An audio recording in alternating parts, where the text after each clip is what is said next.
что капитализм намного более гибкая и хитрая система, чем они полагают.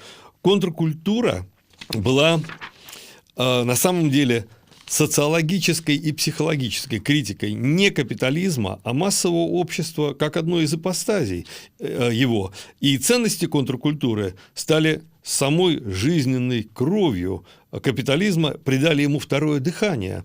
Добавлю, что контркультура пришла именно тогда, когда капитализм в идейном и культурно-психологическом плане выдыхался, а перед США стояли острые экономические и военно-политические проблемы. Это дефицит бюджета в 1968 году, 25 миллиардов долларов, и военно-политически это Вьетнам. В 60-е годы были очень сложные ситуации, и контркультура в США решила очень важную для системы и ее хозяев задачу. Она отвлекла молодежь от реальных проблем и заполнила идейный вакуум тупыми физиологическими удовольствиями, а культуру варварством.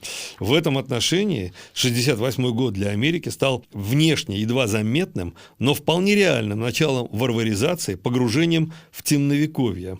Если учесть, что рекламируемая сегодня цифровизация – это не столько прогресс, сколько футуроархаизация и неоварваризация общества, недавно очень хорошо в новой своей книге «Цифровая гигиена» Ашманов и Касперская очень хорошо назвали это цифровым одичанием. Вообще очень рекомендую эту книгу, очень толковая книга, очень интересная.